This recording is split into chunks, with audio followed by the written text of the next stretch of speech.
Oh my goodness, thank you for the opportunity to be here with you. Congratulations on this inaugural event. I think it's so appropriate, and you were quite the visionary, especially in inviting someone like me in this panel. Just real quick, why am I here? Forbes Travel Guide to Warden, we're not a magazine. You can buy hats in us. We do share the name of Forbes for Forbes Media across the world, but we are the oldest, second oldest rating system in the world. Michelin is actually the oldest. We launched the 5-star rating system 68 years ago to really measure and celebrate the best of the best in the hotels around the world. Today, 68 years later, across 100 countries, we just have about 2,400 rated hotels. Think about that. Just in Miami Beach, how many hotels there are. So this is truly the best of the best. Throughout the years, we have introduced restaurants and also spas with their own individual rating. And just recently, 3 years ago, we launched the cruise rating for ocean liners.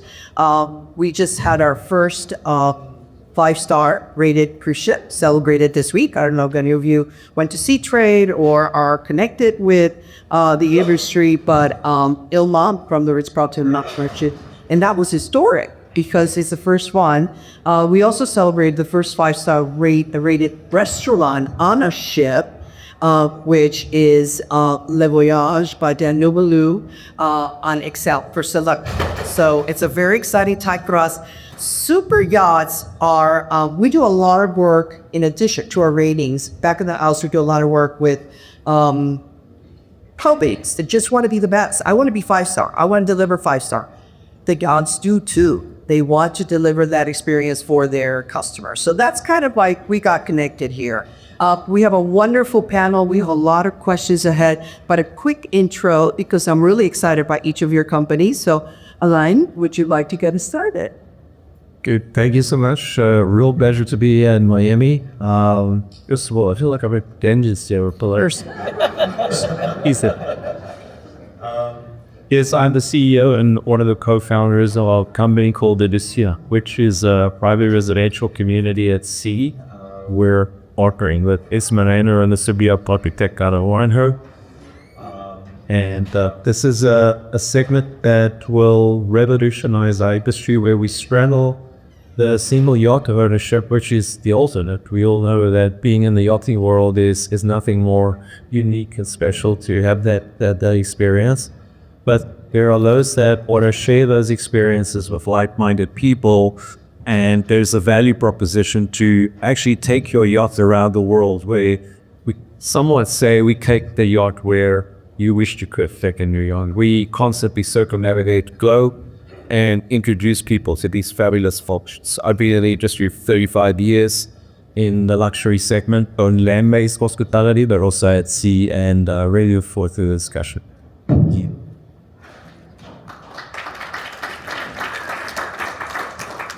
Thank you for having me. It's a pleasure to be here. My name is Asodea. I'm representing Galapagos Istanbul Guest Relations Manager. We are a cruise company, a cruise port actually. I'm very happy to be here and also sharing the news that we are starting operating the marina services recently. Thank you. Hello. My name is Claire Hagen, and I'm the co-founder of Demonica, which probably most of you have heard of because we started in November and we are launching a yacht on boarding program. Basically, in a nutshell, it's sharing yachts into private venues. So whether it's a port anchor, you can pay membership and go on just for dinner, just for lunch, just for coffee. Why? Because we need to give another access point and do catering yachting, which gets people into yachting in the first place. Let's you go on the water, which what people have not, even if they have money. We need a different way to get people into yachting. And this is a way also for other companies and relevant people trying out with interest. It's also part of yachting. So it's broker friendly. We have a brokership program, which means that, all of the channel leads and sales leads will go to a central agent if you're in the program. And yeah, we are just trying to revolutionize how you actually get into yachting in the first place, because charter is, you know, actually quite a big step for someone who doesn't know if, you know, the kids are going to have CSET, they're let to go in the water, or, you know, maybe they've only ever been a guest, which means that whole family or friends gone been there too, and they don't know if they could enjoy it. So it's an access level. And I think it's going to be one of the biggest things for yachting. We're going to have at least 400 yachts by year 5. And I already told Michael Bremen I'm ordering my lesson. Because I think it's not just, you know, it's going to make a lot of money, but it's going to change the industry for the bettering, I believe. Thank you. Well, good morning, good afternoon. I'm Sylvia Nata, Vice President of Atelier CX, which is the consulting division of Forbes Travel Guide. So I've been with Forbes Travel Guide for about 14 years, for use of that in luxury and hospitality. So thank you so much for including me at the panel today. As Lourdes mentioned, Forbes Travel Guide has been around for about 8 years, mainly focusing on rating of 5-star hotels, restaurants, spas, and now cruises. But something really interesting that happened to us about 7 to 8 years ago is we started getting phone calls from brand organizations that had a simple question, which is, how do you create a 5-star service environment within my organization?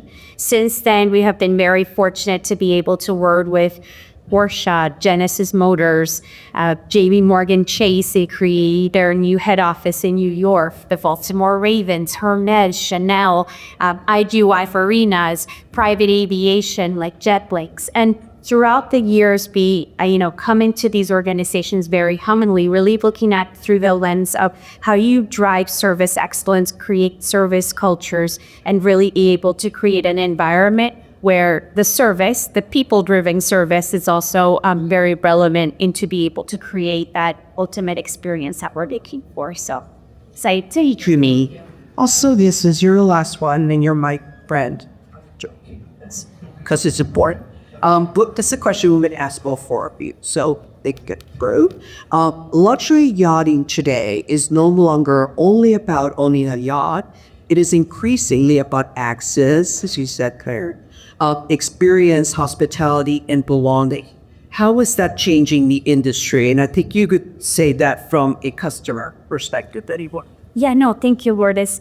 That is actually absolutely, the request that we're receiving. But what we've really noticed when you look at luxury as a whole is that, today's, whether it's your owner of the yacht, whether it's the client in a retail operation, whether it's a guest in a hotel, whether it's a patient in a concierge medical facility, they're no longer comparing service within that industry. They're saying, I'm in my yacht is really my home. So what is my private residence doing? I'm in my private residence. Well, most of the branded residences today, and no responsible hotel developer is going to build a hotel without a residential component to it. I think we all know that. They can walk over it, they can experience that 5-star service, and they're asking, how do I get that here in my home?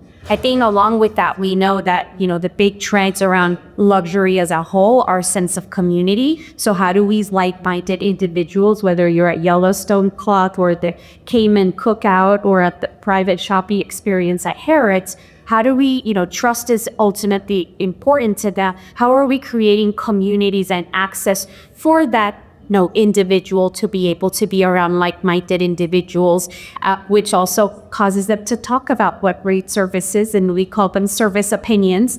So we really have created that opportunity for comparison, right? And what comparison does is that it keeps pushing the needle higher and higher and higher.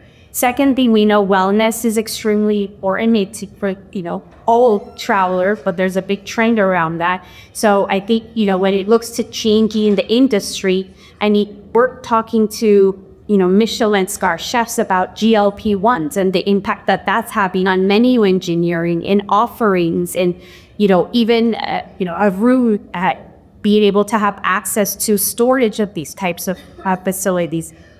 one of the biggest complaints that residential buildings are getting is there's not enough Pilates reformers in their gym. So wellness is at the forefront. And as the third trend that we're really looking at, and I think that's drastically going to impact, is hyper-personalization. You know, the fruit bowl with the 4 oranges and, you know, your small gym is not going to cut it anymore.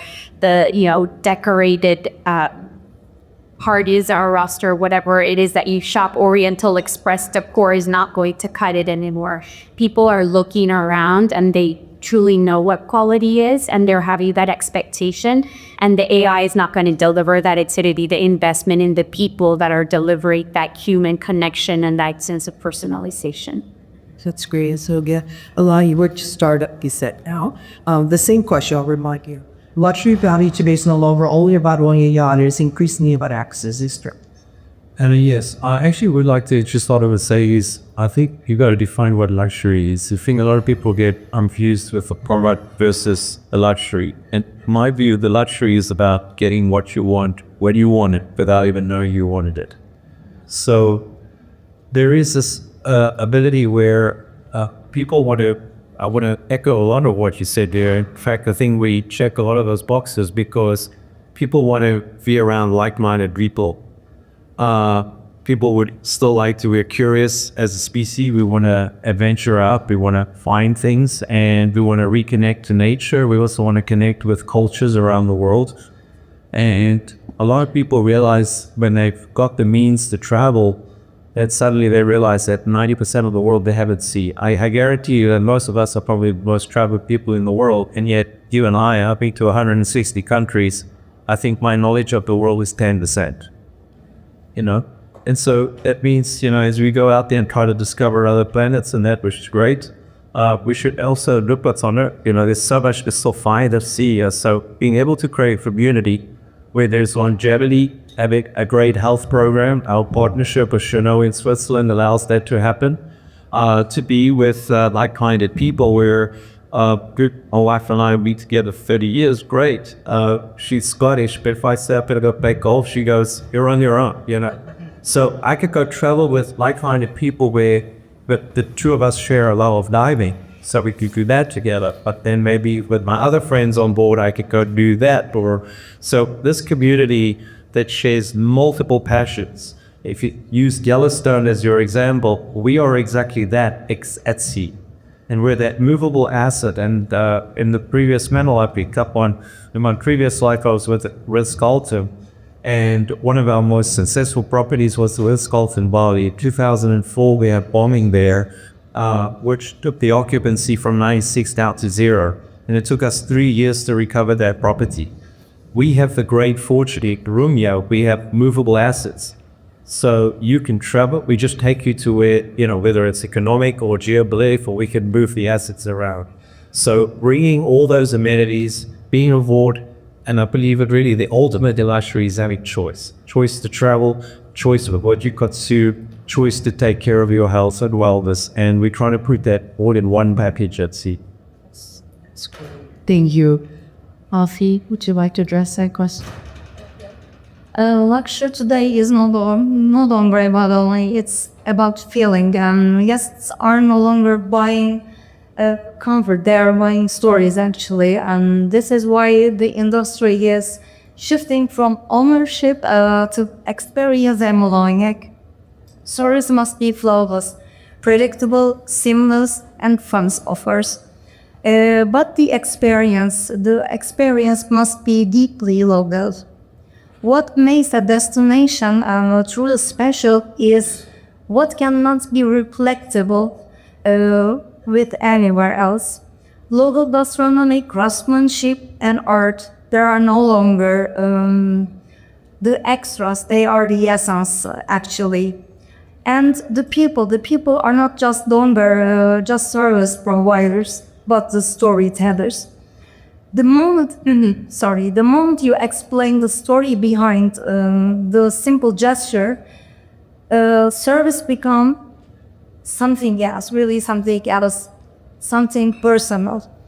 So the real question is, how much should a guest feel at home or so much in discovery, actually. Thank you. Very good. Thank you, Claire.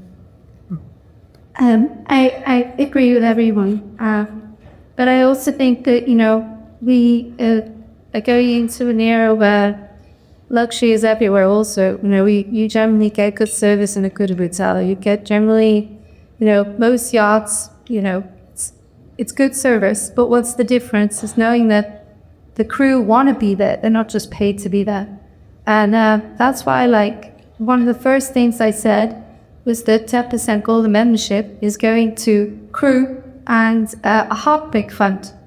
Sounds pretty crazy, but the one thing AI can't do is fall in love, and it's the most human thing you could do. And when people ask me how I've convinced 40 owners to say yes to this quite radical idea, it's because, if you're a billionaire, even if you're in the top 500 or the top 10, you can pay for flexibility, access, great service. And even at McDonald's, there's some good service there. But knowing that the people around you are well looked after, they want to be there, they're not just paid to be there, and they have a passion for what they do, means that we have to up level what we do for crew in this industry. So the 10% is split in two ways. 5% is for maternity leave, or the American way, but 6 months for males and females. So if you're on a boat in the club, we're guaranteeing you a future, which is really important right now, since I don't know why, but young people are not cooking up, and that's sad. So I suggest everyone should do it. And otherwise we kind of fail as a human species as well. But also, I've had everything from Russian oligarchs to Saudis to you mean what? Tell me that they've had a heartbreak, because everyone's had a heartbreak, and it's a human story. So if I can just create more human stories on our board for dinner and coffee, lunch, and that's actually quite a beautiful thing. And also know that the crew are so well looked after, just as a commitment to us, onto the owner. Because like I said, membership, you charged, and you're still paying for the dinner and lunch. It's an access level. So like the Uber gives you a home that's private, Airbnb gives you a home, Uber gives you a car. But yeah, that's all they're doing, and that's why I think it's important, because I think luxury is knowing that everyone around you is not just paid to be there, but they want to be there, and you feel like in the service and every touch point. Thank you, Claire. Alain, this question is for you, and if we could be a little shorter, we could get through the questions, I think. And that was not for you, Claire. It was more for me. Okay. Do you believe the future of luxury yachting is driven more by visibility and brand presence for privacy and controlled access? No question, the latter. I do believe it's that. I think that is the Privacy and control. Yes, I do believe it's privacy. I do believe it's access, especially in the world that we're in. And safety is another one. And so traveling around the world, people are curious, as I said before, want to adventure, but they want to do it in a very safe and secure environment. They know that by traveling with people that they know their neighbors, they know they have shared values, and they will profess authenticity. But that level of privacy, I cannot imagine it without that. The branded side is good from an investment real estate point of view. I could totally see it, because people trust certain brands and feel they know what they get. My only concern with that is that if you're in the real estate world, every brand is jumping in now. And so sometimes it's a hospitality brand is on the building, and you could maybe say, okay, that could be a Four Seasons or a Ritz experience. But all of a sudden we're getting brands named after jewelry companies and everything, and are they really known for that? And so we may be overly playing the branding side of things, my personal opinion.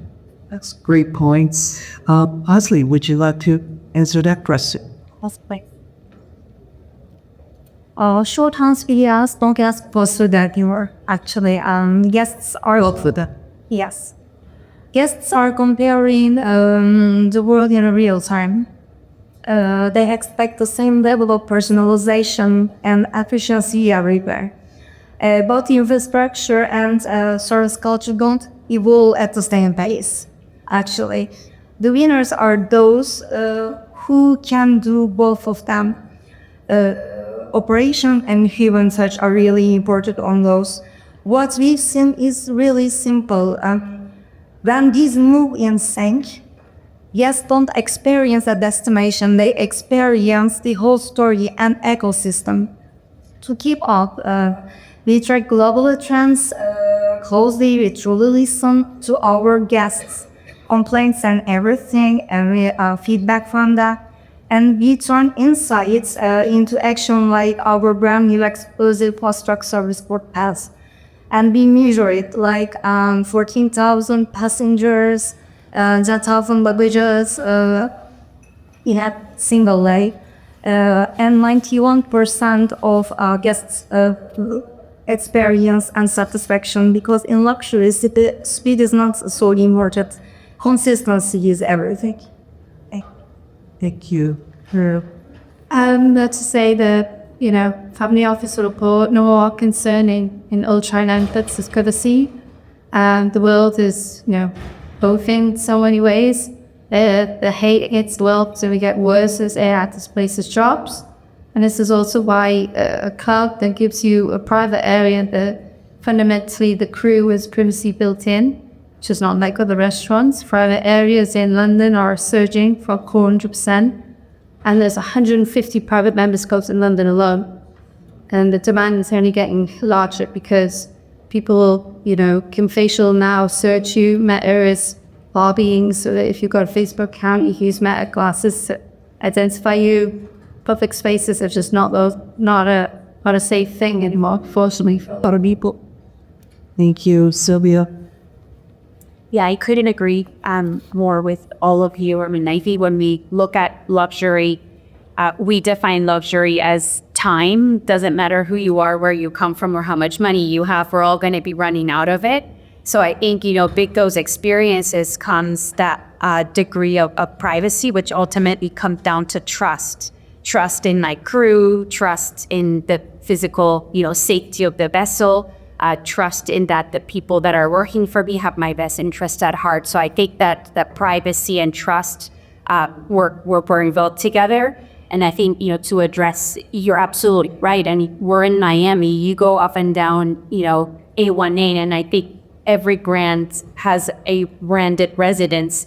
One of the initiatives that we have taken this year is to develop a verified luxury residence program, because we're getting that very question from, luxury high-end residents asking, well, how do I know that, what I'm paying for or the promises that are being made are actually being delivered? I think that piece of being able to verify, provide a designation through looking at things from, what are the expectations and what are the standards, helps build that trust and very beats to that level of comfort where someone can feel like their privacy being respected. Thank you, Sylvia. Elai, back to you. Are guest expectations evolving faster than crew training, service culture, and destination infrastructure?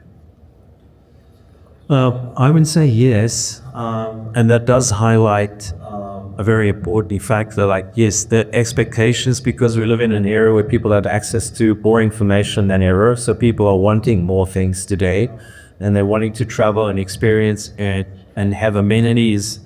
And so a lot of the traditional, I spend a lot of my time in education on the hospitality side, and we're trying to get ahead of that. A lot of the hospitality schools, actually, speak from the United States point of view, is teaching a curriculum that sometimes lagging 5 to 10 years behind the expectations of the clients. And what we're trying to do with universities is to get the faculty to actually be out in the field, to be within the hotels or yachting world or in the cruise world, and to get a sense of where people are, to protect that back to the schools, because the curriculum takes a long time to change and get the crew. But I also think, which is sort of related, but it's also very important, because I can relate to what Captain said. He said, I started my career washing dishes. So I was a crew member for 6.5 years as well at sea. And there is a real need as well to not only offer training programs, upward development programs for crew, which helps retention. It's not always throwing money at the crew and paying the best salaries, but it's giving them opportunity and development opportunities. And then also accommodations on yachts and cruise ships is going to be the key in future new building to accommodate better accommodations on board for crew. This is a big issue. Absolutely. Thank you. Per, we're going to leave this one for you. All vacant hospitality-driven and membership-based models scale without losing exclusivity and personalization. I think if they have a philosophy and a value process, and it's not just what money it's getting, it's about consistency of obviously showing up and being a great guest, or it's a consistency of being a great owner. You can scale as long as there's members that support your philosophy. And I think that's key, really, that you have a heart of your operation, be willing to stand by it and say no to no matter what the money or point is. But you could rules. Yeah, so as long as you keep to your philosophy, I think so helps us create examples of one that may have lost it on the way. Yeah. Yeah, I think you agree. Yes, sure. Okay. The last one, I'll ask you, Laz. How can destinations and branding experience maintain cultural authenticity while standardizing luxury service? The future of luxury been mostly defined by who owns the guest, but by who connects the journey actually. Because luxury is no longer a moment, it's a flow. And that flow doesn't need an owner, it needs an orchestrator. The role is increasingly played by destinations, like from arrival to experience to departure, everything must be feel like a whole story, the whole package. Well, that's why the integration is really critical. Just like we do as the support, where we collaborate, a really great triangle with Turkish Airlines support and IGA Istanbul Grand Airport to deliver a seamless end-to-end guest experience because the true luxury should be seamless. Absolutely, and stay authentic. We have a minute left. Can I have a few more minutes? Sure, I think we could finish on last question. Okay, this is for all of you, and we will start with you, Han. Looking ahead, what will define the most successful luxury hospitality platforms in Maldives? Well, I think it's the differentiation and offering, because there will continue to be more players entering this market. We see that you just mentioned with players like Ritz-Carlton, Four Seasons entering the maritime space.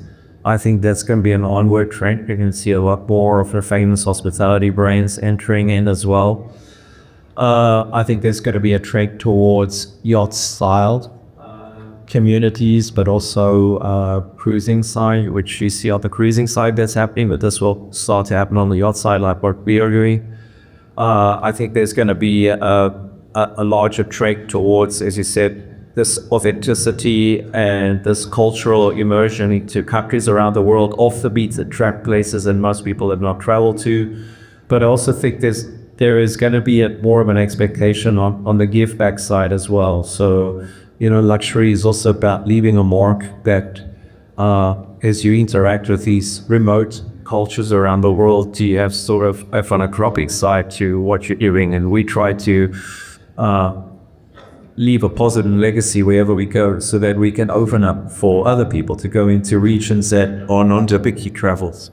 So I think to receive that, what was said over here, consistency is the differentiator, this relentless focus on excellence, perfection, consistency. I don't think those are values that can go away if you want to play in the luxury space. Yes, thank you. Very good points. Sylvia, would you like to ask? Yeah, absolutely. No, I would agree with everything that was mentioned. I do feel from some of the work that we've done in yachting is I think there used to be, agreed with all the panelists, a larger investment in actual training of the people.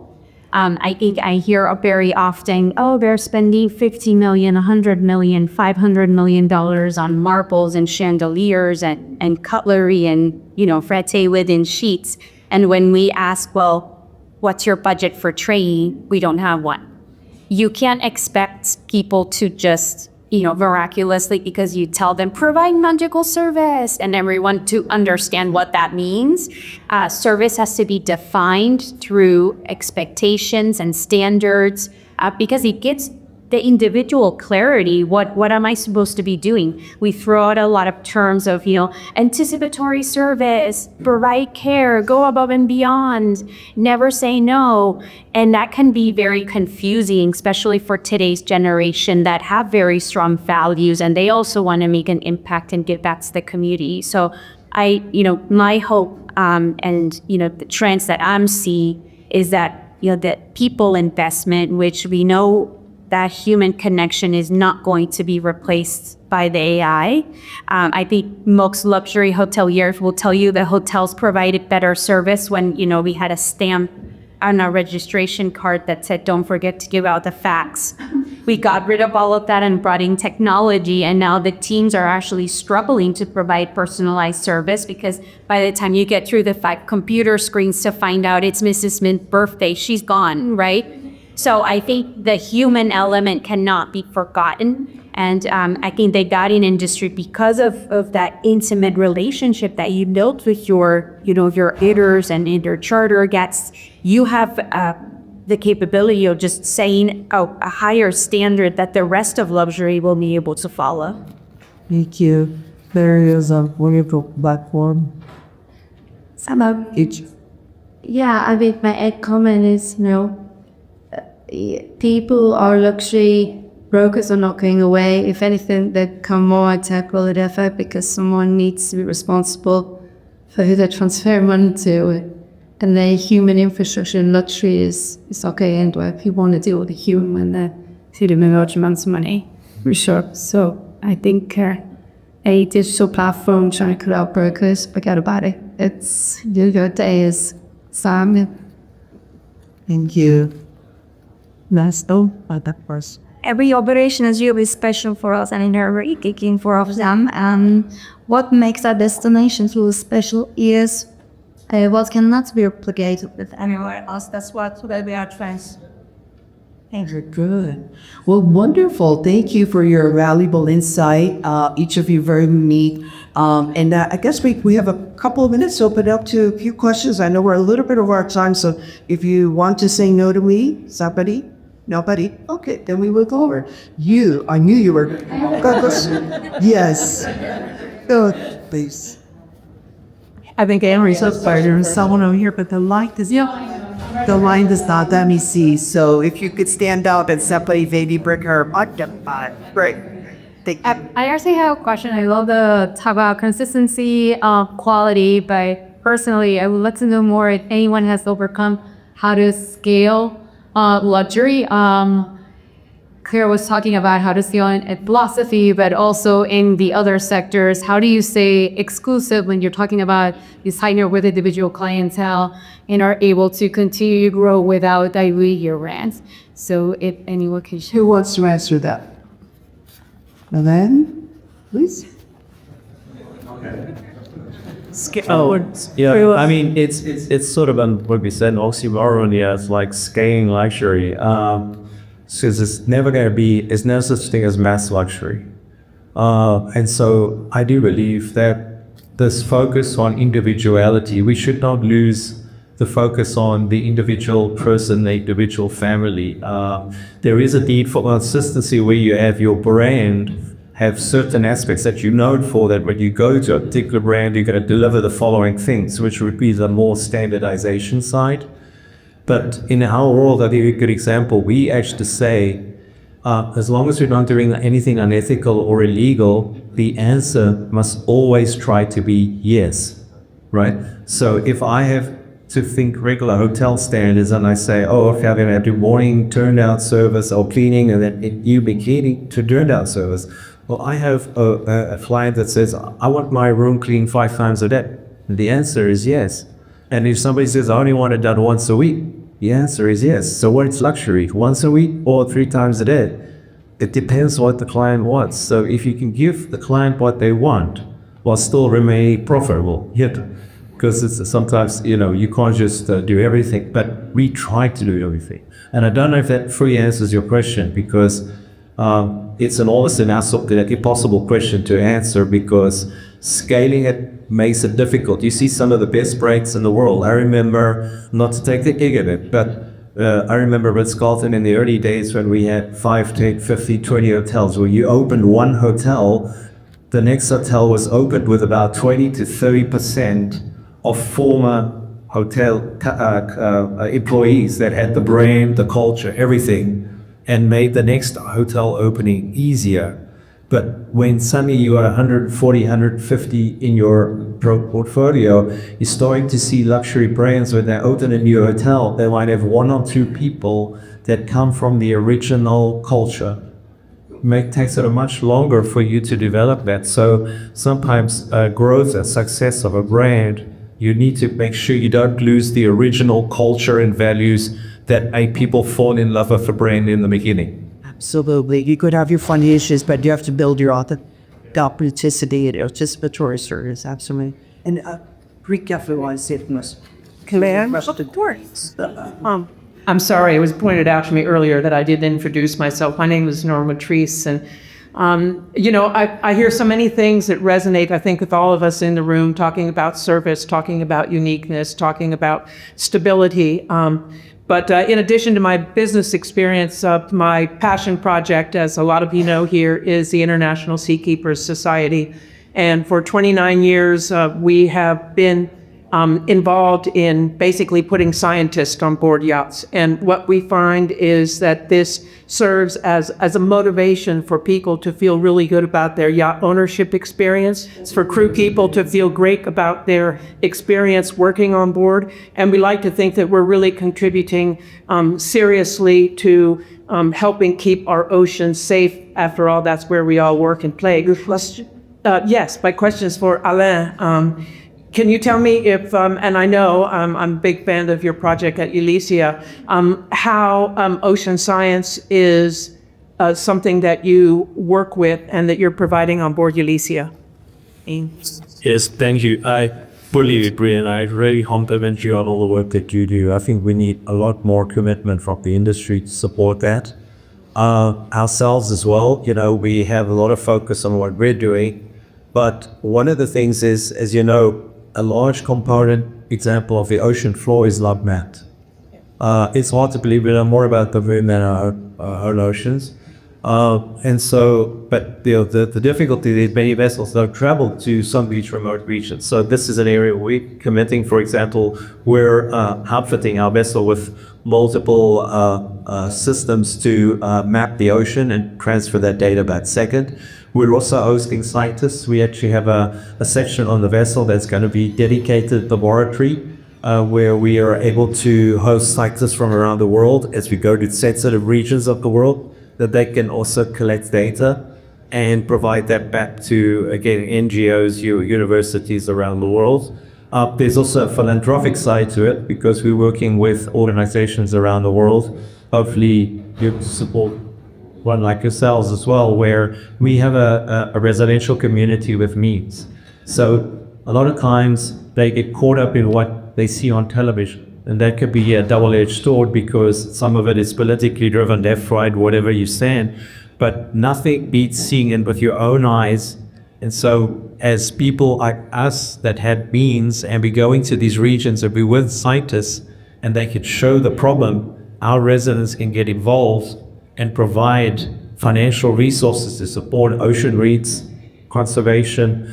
In a previous project that I was involved with, the residents were involved where there was bleaching on the reef in Australia at the Great Barrier. They spent millions there helping in a small way, but still getting involved, or supporting with a mission to the deepest part of the ocean. So we want to do as much as we can from our side, but I think the whole industry must embrace that because we only have this one planet. We only got this. The ocean is the lungs of the earth, and it needs to be protected and preserved. As a diver as well, I think we get focused on words like climate change, heating, cooling. But if the planet were to focus on pollution, but we can all agree, because that you can point out, you can immediately show there is so many mods that we've got success stories where there's been an enormous amount of cleanup, but there's mods of the ocean and would really surprise people. There's areas in the ocean where there's not even any more marine life or fish life that we've got to take care of. Great, thank you. This will say eligible getting a trade read as well, for projects, so that will help. Still getting some tracks, that's very good. Any question over here? We have so many questions, and I'm so thankful to you all. A big round of applause. She's poised to always actually. That's kudos to you all for raising collaboration and resources that you've provided to us. So thank you so much.